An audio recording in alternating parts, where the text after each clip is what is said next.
Good evening, everybody. You're very welcome to the very first Unspeakable Bits of 2025. And we have a great program this year, so do keep an eye out on our social media because we have a great program for the rest of the year. So just keep an eye on the episodes. We'll talk a little bit more about that at the end of this episode. And just to let people know that if you have questions, please put it into the chat down below rather than the Q&A, and I'll be feeding questions to Travis. So please, any questions, do send them in to us. Delighted to say that we've got Susan Coote with us tonight from MS Ireland and our usual host, Travis. So without further ado, I'll hand over to you and I'll talk to you at the end. Take care. Fergal, thank you very much, and hello and welcome. As Fergal said, this is the first of our 2025 series of the Unspeakable Bits. I'm your host for the evening, Travis L. Gleason. We're entering our third in the series of the Unspeakable Bits, and there are a good few folks to thank who are connected to the program and for their continued support. We thank MS Ireland for affording us a platform to delve into these difficult topics. It's not easy to talk about some of the subject matter, even among family and friends who know us and know MS. And many of our topics and subject matter were once considered taboo, not only here in Ireland, but in many communities around the world that contend with MS. So having this time and space to talk about these things that aren't comfortable hearing, let alone discussing, is an important resource for those of us who are living with multiple sclerosis and the co-occurring conditions. So a big thank you to all at MS Ireland for that.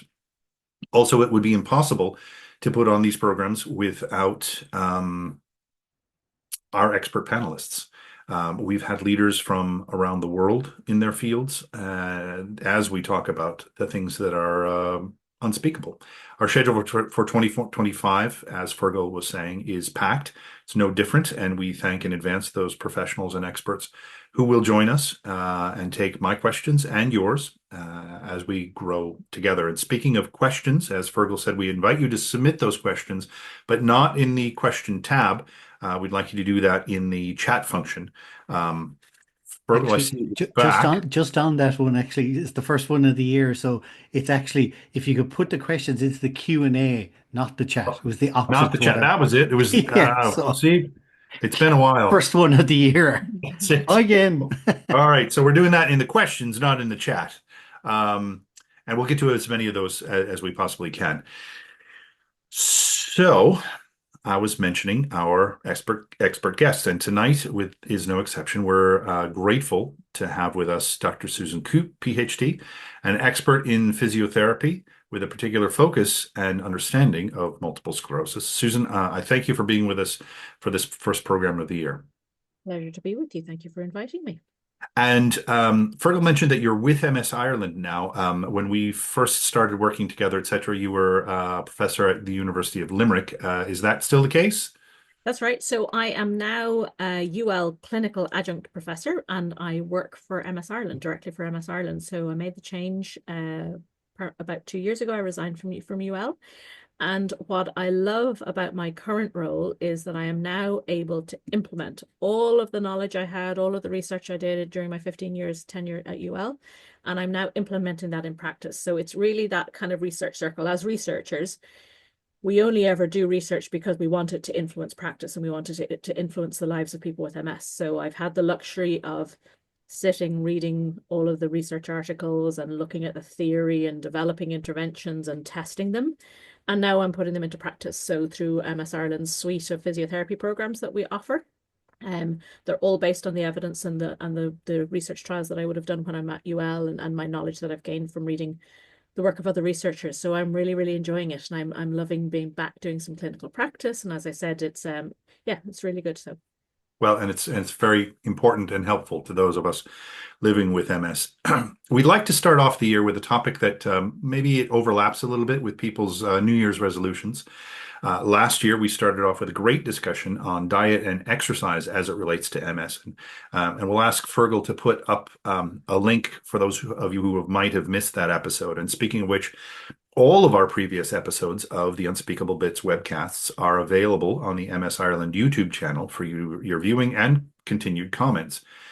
This program will probably be posted about 24 to 48 hours after we wrap, so you can share it with your friends and family as well. Susan, I guess we might start out, if you don't mind, and I'll have you explain the role of a physiotherapist as it relates to MS in general before we get into the energy conservation bits. Many of our viewers mayn't be from Ireland. In fact, we know that a lot of them aren't. And they don't have a full understanding of what the difference between yourself as a physiotherapist and what we might know as a physical therapist or a personal trainer and the like. So what is a physiotherapist and what do they do in relation to MS? So broadly, a physical therapist in the US is the same as a physiotherapist here, or a physiotherapist in Canada, physiotherapist here. And we've had a lot of clarification about the role titles and things with the evolution of CORU, which is our professional registration body.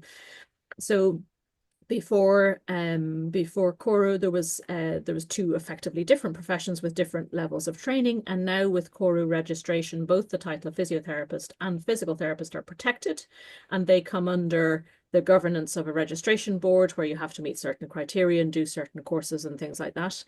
We still have our professional body, the Irish Society of Physiotherapists, which I suppose was the body that existed for those university educated 4-year degree with the basic science. So my physiotherapy degree encompassed everything from physiology, anatomy, and we looked at all of the body symptoms, which I think is really important because you will well know that people with MS have the same bones and joints as everybody else. So quite often those niggles are because of bones and joints and not because of anything to do with the nervous system of MS.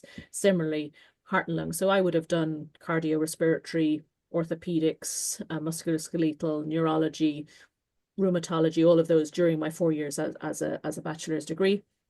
And then in Ireland, we now have graduate entry physio programs. So you can do a basic degree and then come back and do a very, very intensive 2-year study period to get your professional qualification as a physiotherapist who is eligible to join the CORI registration board or the state registration board. In terms of the role of the physio in MS, I quite like this notion of the ramp model. So you've got R for rehabilitation. So at the time of a relapse, or if you've been very immobile or unwell for another reason, you have that opportunity for rehabilitation to restore function. You've then got the A, which is the adapt. So perhaps you don't have the recovery of balance or the recovery of strength, and you need to adapt by using support, for example, so a stick to walk or a brace for a foot drop or things like that. The M is then maintain, and that applies to everybody, whether you are newly diagnosed with very, very little problems, you want to maintain your fitness, you want to maintain your cardiovascular health, you want to maintain your abilities, but also if you're a wheelchair user, you want to maintain where you are, don't prevent getting tighter, all of those kind of things. And then the P at the end is, I was premature with the prevent there, but the P at the end is prevent. So we want to prevent muscles getting tight if the other muscle is strong and you got weakness imbalance between muscles. We want to prevent muscles getting less bulky. We want to prevent muscle wasting. We want to prevent pain. We want to prevent deconditioning. We want to prevent lots and lots of different things. So that I quite like that ramp model because I think it gives the full spectrum of physio for the full spectrum of abilities and issues in terms of MS. And that's very helpful because as you know, and all of us here know, and we'll probably talk about it at some point in our Unspeakable Bits, cognition can be a definite problem with MS. So something like RAMP is very helpful. And so just the words again, RAMP are Rehabilitate, so restore function, adapt, use aids, appliances, all those kind of things. M, maintain, and P, prevent. Love it. Love it. Now, while Susan is our only panelist who's with us here live tonight, it's midterm break here in Ireland. So many of our potential guests are away getting a bit of sun, or they're minding their children who are off school, etc. But two occupational therapists have been a wealth of knowledge for me. And I must say that to Sarah O'Connor and Emma Potter, who provided me with so many resources to draw upon for this evening's discussion, I must say thank you very much. So we know what a physiotherapist does in relation to MS in general, Susan. So let's talk a little bit about energy conservation specifically. And energy conservation isn't just a different way to talk about fatigue management, I don't think, because fatigue management is once you're already fatigued in my head. Energy conservation is, you know, turning down the heating before you run out of oil sort of carry on. So and not that fatigue management isn't important. In fact, maybe I'll ask Fergal to put it up. The MS Ireland has a great. It's called Facets. Again, we're all about the abbreviations and anachronisms today, acronyms, but Facets program. So I'll ask Fergal to put up a link to that program that MS Ireland has. But when it comes to energy conservation and physiotherapy, Susan, how can a physiotherapist help us not go too far? Right. Well, the good news is also, Travis, is that I love to release what I call my inner OT. I'm almost an OT. I have an aunt who's an OT. And actually my professional mentor was an occupational therapist, Professor Marcia Finlayson, who I spent a lot of time with. So I'm still a physio, but I think I appreciate all of those different models and concepts and things that OT bring to the MS You're journey. not an OT, but you play one on television, sort of thing. Well, for tonight only, anyway. There you are. Once off performance. Yeah, so what is the physio's role in an energy conservation? And as I was kind of thinking about the webinar tonight, I was kind of thinking about some of those things. And I think you're right. It is that it's the preventative side of fatigue management. It's the things. And I think for me, and I run a lot of programs online with participants, and we have lots of conversations about fatigue, because you can't talk about exercise and you can't talk about increasing physical activity without talking about fatigue. So all of our programs have fatigue management at the core. And I think for me, it's that being as able as you can to be ready for the activity you want to do. So it's that's kind of the role of fitness, of cardiorespiratory fitness, in terms of that kind of using your energy wisely, using your energy efficiently, moving in a way that uses more efficient movement patterns, that kind of way. And then the energy conservation piece is around listening to your body, I guess, and having that kind of insight into the telltale signs that might tell you that you're becoming fatigued. We'll talk a lot about rest, because I think it's quite strange to have a physiotherapist who's an advocate of rest. I am absolutely an advocate of rest. We'll talk about duvet days later. But it's learning to recognize what your body tells you is your kind of your fatigue sign, your tell. It's listening to your body. It's understanding how you move and seeing those signs that your body might be telling you that you're experiencing, for example, muscular fatigue, or you're experiencing brain fatigue, or that kind of thing. So I think we've lots of different roles, and I'm touching on lots of things that we can come back and go into in detail. So I've talked about kind of aerobic fitness. I've talked about like listening your body, and I think the other thing is that being strong is really important part of energy conservation. So I'm going to give you the bag of spuds example. So spuds is potatoes in Ireland. So let's say that the maximum you can lift is a 3 kilo weight, right? And you go to the supermarket and you buy a 2 kilogram bag of potatoes. So when you're lifting that bag of potatoes from the trolley into your car, or from your car into your house, you're using 2/3 of your muscle capacity to do that, right? Now, let's say you increase your strength and you double your strength. So now you can lift a 6 kilogram weight. Now that bag of spuds is only 1/3 of your energy capacity. So by being stronger, you are more energy efficient, because when you do those everyday tasks, you're not working as great a percentage of your capacity when you're strong than if you're very weak. Does that make sense? It does, and I was going to get into this a little bit later, but you've opened the door, and I might as well stumble through it. One of the things that many people living with MS will talk about is the inability to exercise because it makes us tired. When the truth of the matter is that it makes us tired because we aren't fit enough. But if we exercise and become more fit, then we'll be able to do it more. And we'll talk about deconditioning later on, but Mm. what we're talking about is conditioning in a Mm. way that doesn't make us expend so much energy. Yeah, yeah. And absolutely, listen, the best way to conserve energy is to sit on the couch and do nothing, right? Well, that'd be sitting in the dark. That's the best way to Well, conserve energy, isn't it? there you go. But sitting is the new smoking. Sitting is going to do us more harm health-wise than smoking does. So it's not a good approach. But at the same time, when you're feeling really fatigued and your energy levels are low, the last thing you want to do is exercise. It's really interesting. So I have a group of people with MS who generally use a walking aid, and they're with me in a program at the moment. We were talking about fatigue, and we were talking about the role of fatigue in preventing in falls. And I was asking them about their experience with exercise, and we were talking about how they were talking about fatigue as an issue, and talking about when they're fatigued, nothing works, and we were talking about the importance of managing fatigue in terms of managing falls. But I said to them, so when you do exercise, how you feel? And all of them said, "Oh, I feel much better. It gives me energy." It's kind of that, and I always say that it's really important to remember that feeling. So, because when you're tired, you don't want to do anything.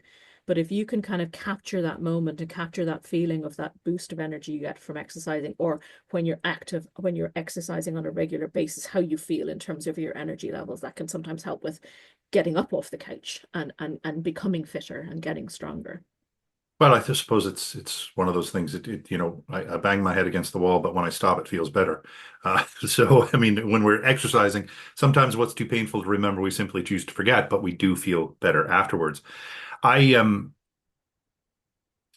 We all have a limited supply of energy. I use the term the energy checkbook. I know that there's a great book out there called The Spoon Theory that a lot of people use.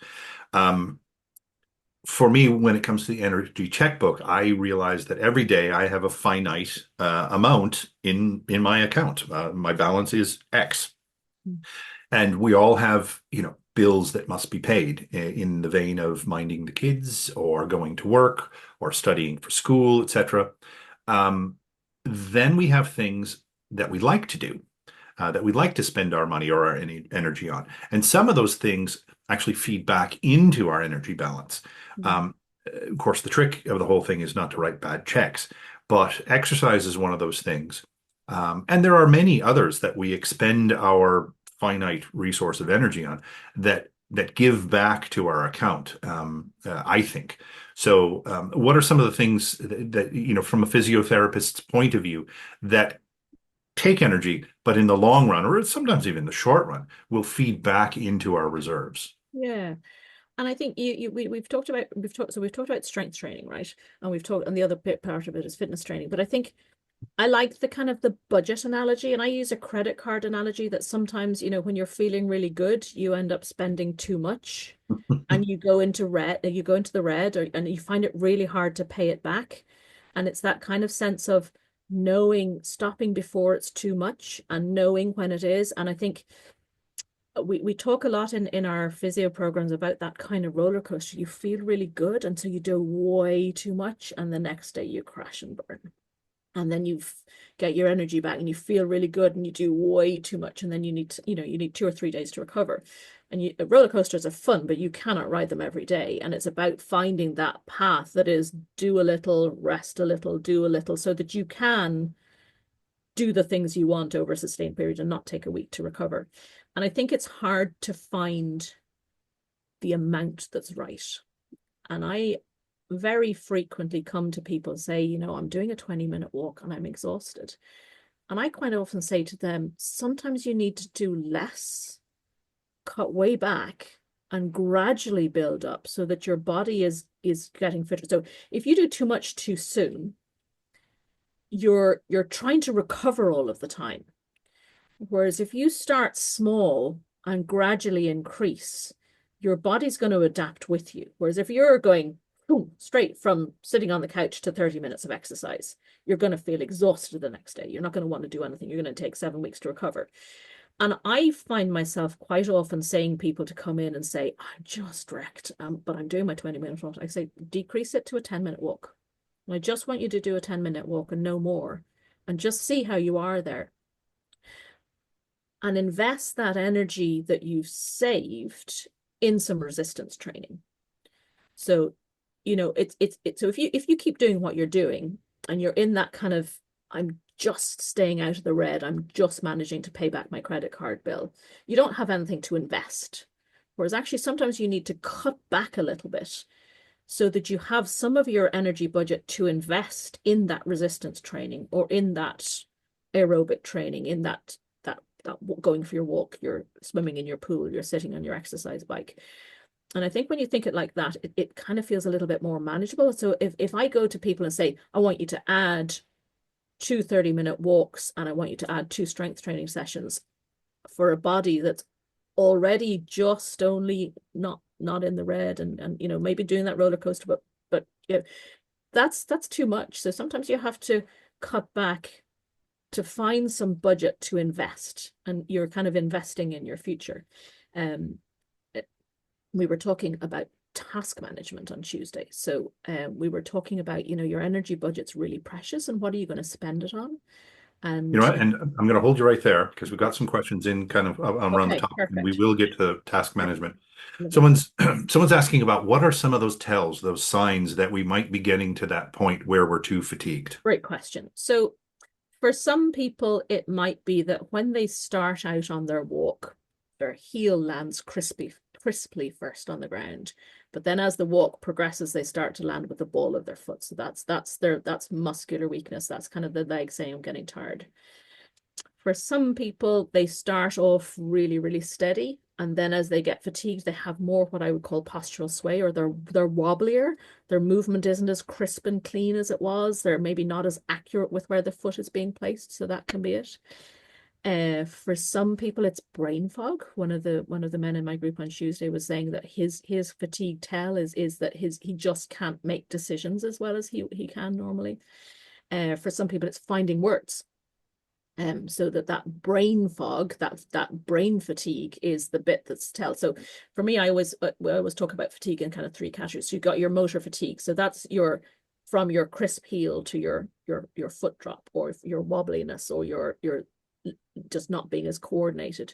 For some people, it's cognitive fatigue or brain fog, or it's that just not able to quite make decisions, or too much information, just you can't process it and you get kind of cranky quicker. That might be your brain fog thing. And then you've got your central fatigue, which is your body just saying, I have to be flat. I actually feel unwell. I feel that fluey kind of unwell. I always think it's really hard to explain fatigue to people who don't have MS, and there may be people without MS on the call. So it's that sense of, it's not that you feel tired, it's just that you can't be upright. It's that kind of central fatigue. So any of those can be the tells. And I guess for me, the other thing is when we ask people to record their physical activity, we ask them just, before you do anything else, and people on the call can do this, just keep a log of what you're doing. So what did you do? How long were you doing it for? Rate your exertion on a scale of 0, no energy, 10, the most energy you could ever use, how much exertion you use. But the key thing is the next column, which is, how do you feel the next day? And MS Ireland have a great fatigue management booklet. A team of us worked last year on revising that booklet, and there is actually an activity log within that booklet. So if people would like to download that from the website, they can. So it's that sense of, what am I doing? How much energy am I using? How do I feel at the time? But most importantly, how do I feel the next day? Because that can be sometimes when you And I know you're speaking a lot about physical activity, yeah. as in the workout, inverted commas. Well, But these same things can be when you're making the dinner, or you're sitting at the desk and doing your work. That can expend energy as well. and when I'm talking about physical activity, I'm talking about moving your body. Okay. So for me, physical activity is getting dressed in the morning, standing in the shower, turning your head, that kind of thing, being in the kitchen, reaching and moving around, going for your walk, walking your kids to school. So we've got a range, and exercise is the more structured stuff. So exercise is the thing that you think about, the program that you do. But so when I'm talking about physical activity in this webinar, I'm talking about bodily movement, Everything. stuff that needs your energy. So, standing at the sink, washing up is physical activity. Yeah.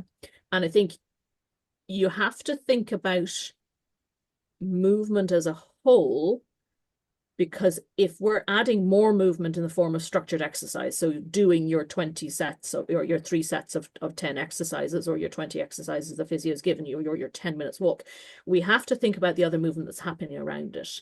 Because I think that's, for me, where your energy budget, your checkbook comes in. You can't write a check for more than you have. So if you try to add structured exercise to a checkbook that's only just balancing, that's where you run into trouble. And that's where you might need to actually come back. So, I mean, I had a gentleman in one of my courses, and he was stay-at-home dad. And one of the things that his biggest drain in terms of energy usage was doing the laundry. And when we actually broke down that task and we looked at what he was doing, he was walking up the stairs. He was going into each of his individual kids' rooms. He was bending down, picking things up, put them in the laundry basket. He was carrying the laundry basket from room to room. He was doing more bending, more opening cupboards, finding things. He was walking down the stairs. And as you can hear, so instead of just saying, doing the laundry, I'm now breaking it down into all the bits of steps. And then he was going downstairs, and then he was sorting it into the 4 loads of laundry. And then he was doing 4 loads of laundry in a day. And actually, he made a rule. He said, if the laundry isn't in front of the washing machine, it doesn't get done. And now all of the energy he had used for walking upstairs and doing all that bending, he was able to invest in his strength training program, so that he got stronger, so that he was fitter and more placed to carry the laundry basket out to the washing line or lift the laundry out of the thing. So it's that sense of that balance between use and investment, if that makes sense. Yeah. And we talked about this being sort of conditioning. There is a cycle of deconditioning, and we're not reinventing the wheel here. Many of the topics we'll talk about come from the discipline around fatigue owing to cancer, other neurological conditions, aging, just simple aging can cause some of this. So we're not alone in trying to work around a dwindling supply of energy. And there's something that I've known as the cycle of deconditioning. And many of us will know it too well. You don't feel well enough to do something. So whenever the activity comes around, it seems to make us feel worse, are more fatigued. So then we reduce participation in that activity, and then it becomes more difficult because we're not doing it, and then we do it less, and then we get to the point where we don't or can't do it anymore at all. So fatigue can reduce motivation. It certainly can disrupt our routines, and it can affect our ability to do what we used to do, either more easily or at all. And I suppose the same could be for the exercise we're talking about now too. So let's talk a little bit about breaking that cycle of deconditioning. Yeah. And when I think of that, right, I'm thinking of, we're changing behavior, right? We're breaking habits. You've got into the habit of sitting on the couch. You got into the habit of not moving as much as you can, right? And breaking habits is really, really hard. So if you take something like giving up smoking, we know that it takes 28 days of doing it to establish a practice of doing it. So it's not, listen, if it was taking a pill, it would be so easy. But we're not under any illusion that being more physically active or exercising is easy. It's not. And I think that's the first thing we have to say. It's not easy. But there's a couple of things we do know about changing behaviors and the things that help us change behaviors. So I had a PhD student, Logan Casey, who worked with me in UL, and we looked at, well, what are the things that are different between people who are physically active and who aren't? And what are the characteristics that are associated with changing physical activity? And the really interesting thing is, you would think that knowing the benefits of it and understanding why you should be would be the most important thing, but actually it's not. Because we all know that we should be physically active, but we don't change because of that. So the most important thing is goal setting. And when we set a goal, we think about, well, we want to have an outcome goal. So what's the thing you want to be able to do? And what I would say is, it's not about getting stronger. I would encourage people to think about it like, is it that you want to have enough energy to walk from the car park to your favorite coffee shop to meet your friend and walk back to your car. I would, rather than saying I want to be stronger or I want to have enough energy to go upstairs, think of something fun, something that you want to do that involves getting out and living. Set your goal, because if you have a goal in mind, you're much, much more likely to stick with the program. But the There's second, go go ahead. on. No, I didn't want to cut across you, but there's a wonderful, it's a couple of years old now, a Christmas time advert for a German retailer, and Christmas adverts just are the best. And there's one of an older gentleman who just sets his mind to it, and he goes out and he's lifting a kettlebell over the number of months from one winter to the next winter.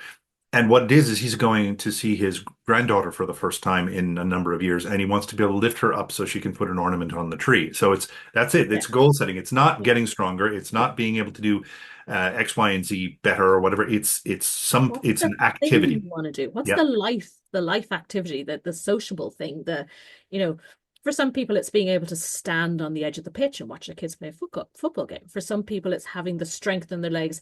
I had one lady, she just wanted to be able to walk up. She used to stand at the edge of the football ground, but she wanted to be able to walk up a certain amount of steps because the view was better. So set a goal. What is it you want to do? Why are you being active? You know, because it makes you think about why, but it also gives you something that you can aim for. But the important thing about a goal is that you also have an action plan. So it's lovely to have, I want to have the strength or the energy to do activity X. Great. What are you going to commit to doing? So what's your action plan? Okay, I am going to walk every Monday and Thursday, and I'm deliberately giving a day of a week, because if you say 2 days a week, it's really going to happen. Whereas if it goes into a diary on a day and a time, it's much more likely to happen. And if you add a friend to that walk, it's even more likely to happen, because you're kind of committing socially, and you don't want to not go because your friend is expecting you to go and all that kind of thing. So set your action plan. So be it, and I think I always come back to your resistance training, your strength, which is your balance, your strength, probably your flexibility is in there as well. But don't forget about the heart and lung bits, the going for the walk, the sitting on the exercise bike, the being in the pool, the things that you can do further, faster, longer. So goal setting, most important thing. The second thing is a concept called self-efficacy. And it's quite a hard psychological concept to get around. But to me, so for the Irish out there, and probably for the Americans would understand this. So Barack Obama came to Dublin and he stood on Dame Street and he said, Is Féidir Linn, which means, yes, we can. And it's that belief that we can, and that belief that you can exercise no matter what, is really, really important. So where do you get that belief from? Well, you get the belief from the fact that you did it before. So remember, I was talking about, when you do exercise, how do you feel? So that, remembering that, logging it, taking that moment to think, I feel really good. I need to remember this. So that's you've achieved it. The second thing is seeing others achieve it. So, through organizations, support organizations, or people's blogs, or people that looking to see, well, what have other people achieved? And you're kind of, you're feeling good because you've seen them do it. They're in the same boat as you, that you can do it as well. The third is social support, really, really important. So I always say you should have a friend that brings you a glass of wine and chocolate when you need it, but you should also have the friend that says, nope, get up off the couch. You're going to feel better. And I did a webinar it was live. It wasn't a webinar. It was pre-COVID. It was the last thing that I did before COVID, in Tralee. And this lady was saying, not only do you have a friend that's your wine and chocolate, sit on the couch, but you have your friend that is the get up with the couch and go to work, but you tell them that that's their role. So when I ring you and say, oh, I really don't want to work, your job is to tell me, get off the couch, you'll feel better. Do you remember when we did it last time and I asked you how you felt after the walk? You felt really good. So achieving it before, mastery, vicarious experience, seeing other people achieve it, physiological changes. So seeing that you're stronger, feeling stronger, being able to stand on one leg for longer, being able to do 10 sit to stands instead of 3. That's all physiological changes in terms of seeing stuff in yourself. And then your social support. Those are your 4 key elements. So you've got your goal setting, and then you have your belief that comes from those 4 things. And the third thing is to write it down, because there's something about writing it down that is like, I've done it, but there's also something about writing it down, because when you look back, you can see the improvement. Because sometimes when you're exercising weekly, it creeps up on you. And I quite often say to my groups, do you remember that first week when I asked you to do 10 lunges and you were only just able to do 6, and now look at you doing 3 sets of 10? So there's something about the logging that is. So that's kind of that was what our research found in terms of the kind of the core components of changing physical activity behavior, or that how do I find the motivation? How do I find the inner drive to get up off the couch? So your goal setting, your self-efficacy, or your belief in your ability to do it, and you're recording it so that you can see change. I know you're not, a therapist of the mind, as it were. Yeah. But one of the things that I hear a lot from people over the course of their MS, because MS is progressive and things do change, etc., is the sense that what I'm going for in the goal setting can seem so pathetic Yeah. relative to what I used to do. Yeah. I want to be able to go up 3 steps at the pitch so I can see the football match a little bit better. 3 bloody steps, Jesus! How awful am I that that's my goal right now? Yeah. It can really get in your headspace, and that can be dissuasive to even doing anything because we're And doing so much less than we used to do. yeah, and I, as you said, I'm not a counselor, I'm not a psychologist, but I think we have conversations in our physio classes about behavior change, and we talk a lot about getting our head around it. And I think the one thing we know about goals is that they have to be achievable, right? And they have to be adjustable, because you want to be able to adjust up. And I think sometimes um I think it's Ranjan Chatterjee talks a lot about achievable goals, and so instead of saying that you're going to do 20 exercises every day, that's not going to happen. I can't do that. I'm not, but if every time you boil the kettle, you're going to do 10 squats, that feels achievable. And actually, an achievable goal is a much better goal than something that is too far. And it's that kind of sense of, well, how do you eat an elephant? One bite at a time, right? Well, what's the first bite? So maybe you want to get back to doing something that's really, really big and really quite different to where you are now. But that as a goal is not helpful, because it's too far away. You want, right, okay, so what's the first step on the way to that goal? So maybe the first step is to be able to do those 3 steps. And once you've achieved that and you've got that habit and you're getting more physically active and you're in your strength training routine and you're prioritizing your energy budget and you're investing in your strength so that you have more energy efficiency for later, then maybe 4 steps is achievable, then 5 steps is achievable, and that kind of thing. But yeah, you're right. It's a lot of my participants in my online groups would talk about it. It sucks that you can't do what you used to do in the way that you used to do it. And I think it's that sense of, well, yes, what do you want to do? What's manageable now? And then once you achieve that, then you adjust and you adjust and you adjust and you adjust. Speaking of adjusting, we've got a question in coming in, says that this person, when they remember to do it, does an online workout class once a week. But they want to know how much more is okay to do in between. So this is a specific question, and we try not to take them specifically, but if you have something and you've got more energy, how do we know how much more we can do? Okay. And I'm going to throw that right back and say, what is your body telling you, right? So as a rule of thumb, okay, so if we think of the MS exercise guideline, so I was a part of a panel of international experts that came up with the exercise guideline. I think the really interesting thing about the exercise guideline is it now talks about exercise and or physical activity. So again, remember that thing about it's not just the exercise, it's all of your bodily movement. So if we look at the MS exercise guideline, it says 150 minutes per week of moderate intensity exercise and or physical activity. And that's taking into account your ability levels and how much energy you use for movement. I need to come back to that point in a second. So do you go from couch to 150 minutes in a week? Absolutely not, because you're never gonna keep it up. You're gonna feel, am I allowed to swear? Probably not. You're gonna feel really bad.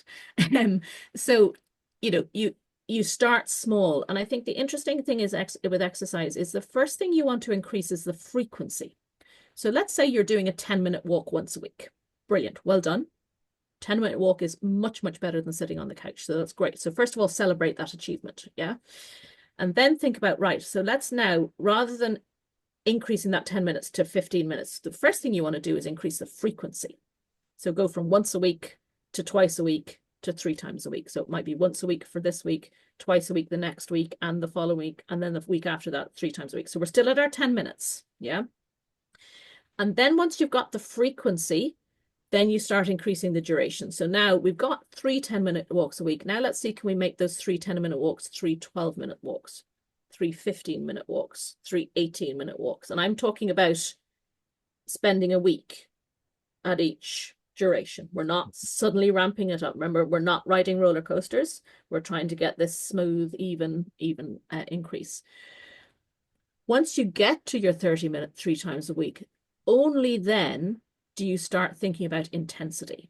So only then, once you've got your frequency and you've got your duration, do you then think about working harder or walking faster or going uphill and all of those kind of things. So you want to get your frequency first, then get your duration, and only then think about your intensity. And in terms of intensity, and I think coming back to that question, how do you know what's enough? Do you remember I was talking about that activity log? Your body will tell you. So if your body says after your 3 12-minute walks, oh no, I have no energy to do that. I can't get the kids ready for school. I can't prepare my evening meal. That's your body saying you've done too much. Cut back to 10, stay at 10 for a couple more weeks, then go up to 12, then go up again. So gradually build it up. So that sense of listening to your body, because the one thing we know very definitely about MS is that one size does not fit all. So you've got it, and it is about, finding those tells, listening to your bodies.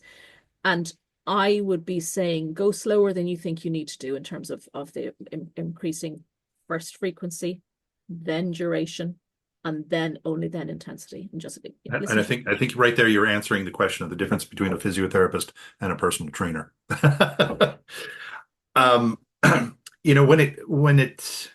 When it comes to evaluating my own energy and my energy budget, I've found something that I know of called the 4 Ps very helpful. That's prioritizations or prioritizing, planning, pacing, and then positioning. And that's an old one from my days as a chef. So prioritizing, we'll talk about these as individually if you'd like there, Susan. So prioritizing. So I think of that as assessing, do I actually have to complete this task that's coming up? Do I enjoy doing it? Yeah. And then am I able to eliminate some that are unnecessary and or unpleasant? Is that possible? Or can I delegate some of those things so that by prioritizing, I'm aware of that budget and planning in advance? So right now I'm prioritizing before I even start planning. Does that make sense to you?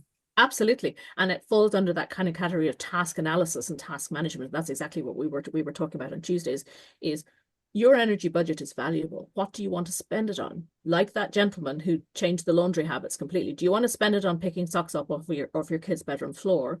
Or do you want to spend it on investing in your resistance exercise, or going to the coffee shop with your friend, or having enough energy to go out for dinner, or whatever it is?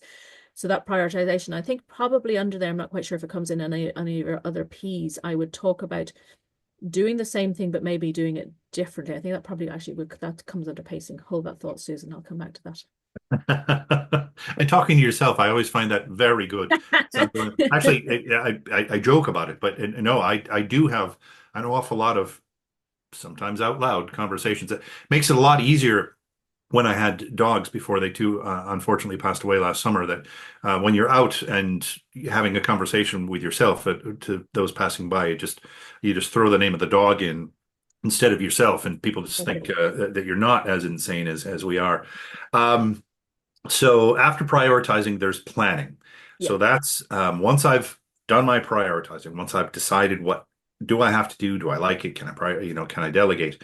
Scheduling as much of it as possible that's both beneficial to me, but also what's difficult. So if I can do something easily or I can't do something easily, I try to schedule my week or even my day to make sure that the difficult or taxing tasks, well, that's a tough one to say at 7:30 in the evening.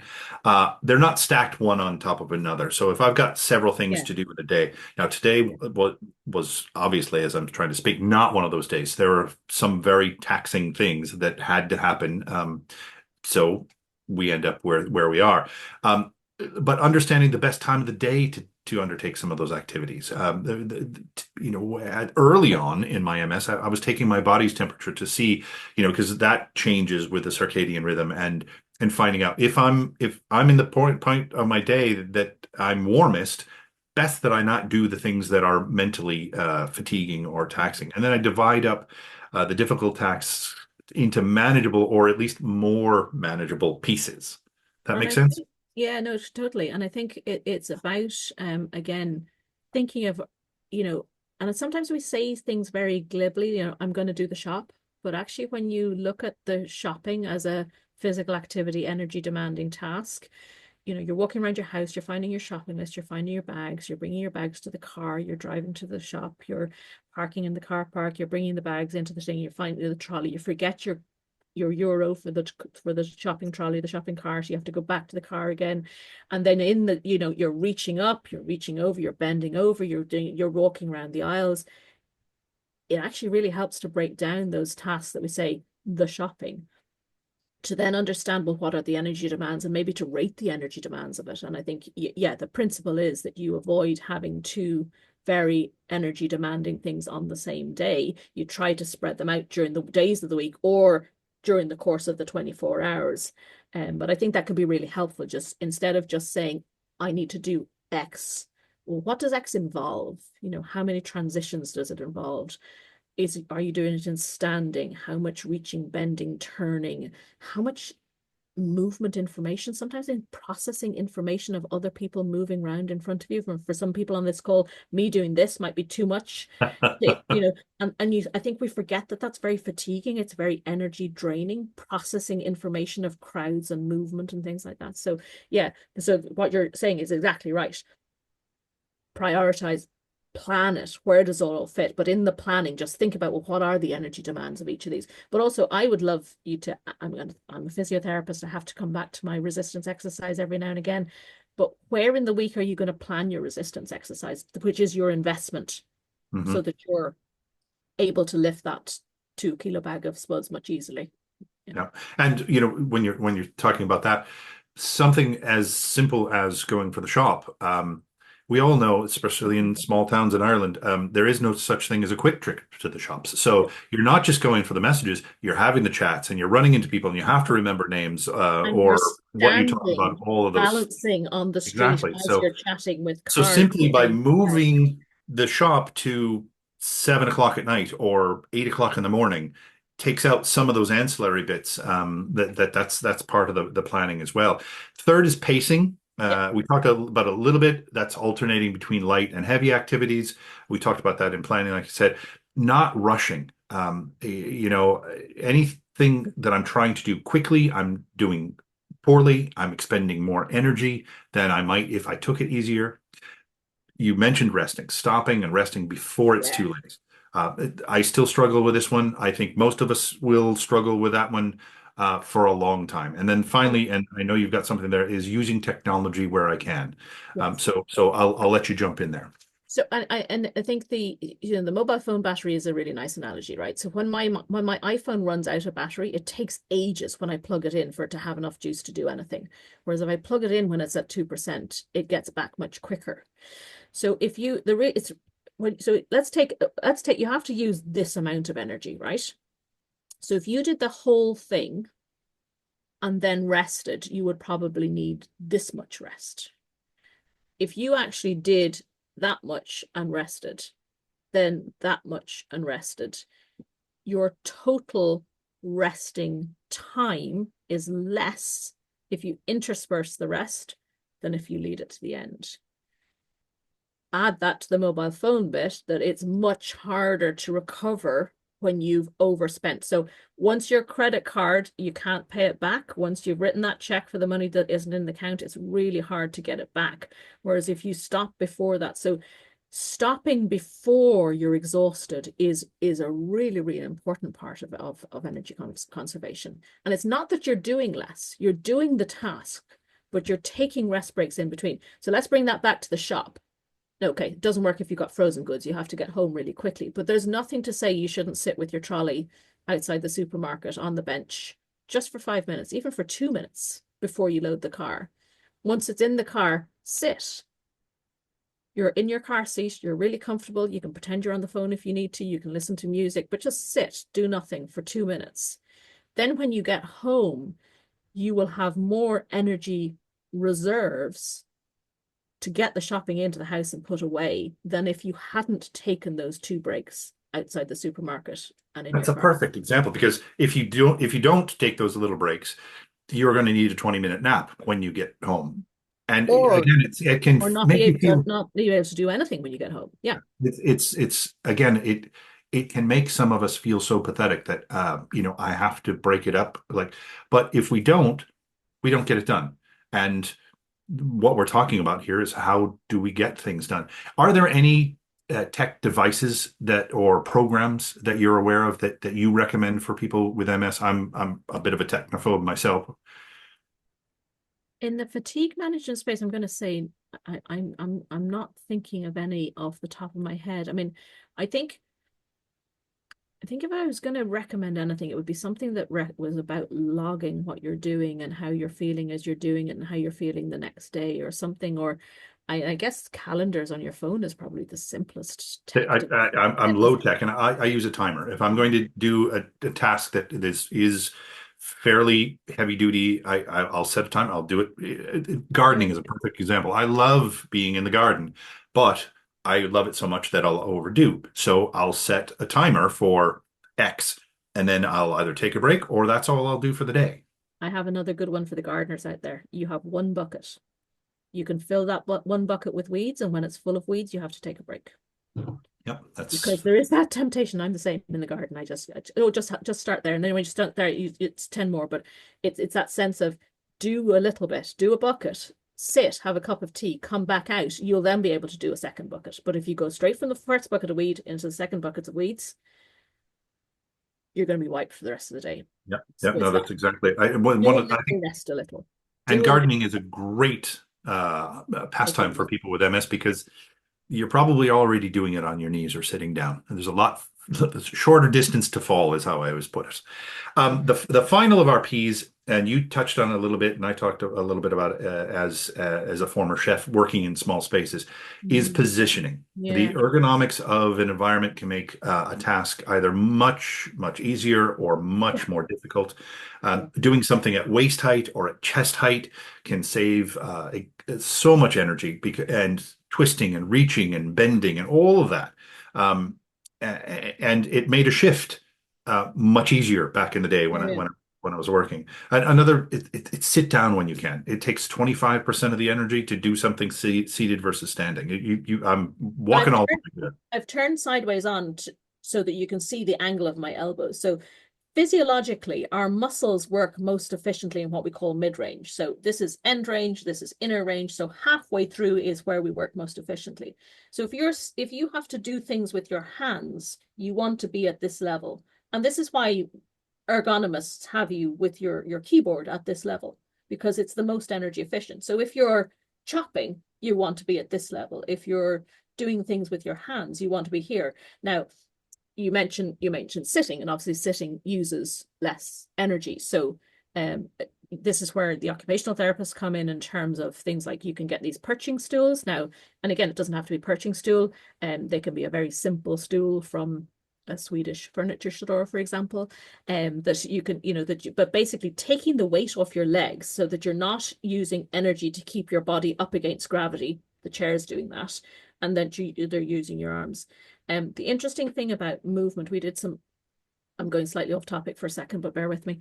The really interesting thing about movement, we did a study in UL, Katrina Dwyer did the work for me, and we had masks on people as they were moving around and doing tasks like walking upstairs, folding laundry, ironing, washing up, to look at the energy expenditure used. And I think what's really important to know is that for some people with MS, it costs much more energy to take a step, or to do an activity that if you don't have MS. So you mentioned technology, and what came into my head was step monitors, and what came into my head was I don't really want to talk about step monitors because actually that's not helpful because it's not a useful comparison because if you're living with MS and you have a lot of spasticity or high tone or stiffness, or you could actually might cost you much more energy to take one step. So this 10,000 steps notion, take it out of your head. Just think about where are you? What are you doing? But yeah, standing requires more energy than sitting. Working your arms up here takes far more energy than working your arms here. So one of the things we do to warm up in the class is we have people punching at shoulder height because that really gets your heart rate up. And if you do that for 30 seconds, you'll feel your energy. Whereas if you're here, you don't get that same energy loose. So generally use your arms in or around this elbow height. Very Sit good. if you can. Yeah. Our time's going at pace, and we've covered a lot, but there's so much that begs discussion. These hours always seem to end like that. Dr. Susan Coote, have you any final thoughts for our viewers on the topic of MS and energy conservation? I hate to do this, but Yeah. our hours are nearly up. Yeah.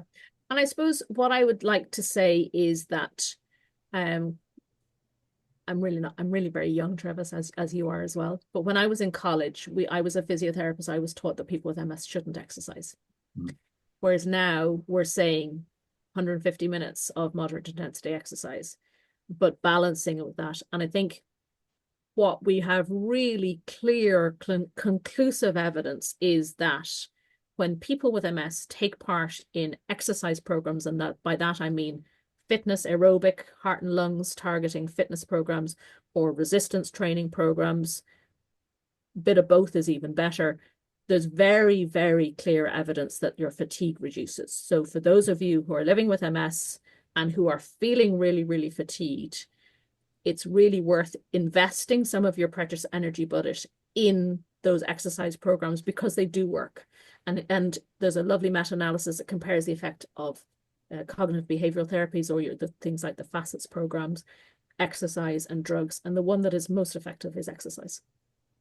It's the most counterintuitive when you're feeling fatigued and you're feeling like you have very low energy, but there's a considerable body of a lot of research evidence to support the role of exercise in improving That's fatigue. brilliant. I thank you so much for your time and your talents with us tonight. As always, our time comes quickly to an end. There's so much more to discuss on this topic, but if we're keeping with the four Ps, we have to know when to say when here. So I thank you very much from myself and for the MS community. And since I see that Fergal has joined us as well, I'd like to take the opportunity to thank you, Fergal, not only for being an exceptional producer on these programs, but a champion of the concept of the unspeakable bits from its inception. So thanks a million for that.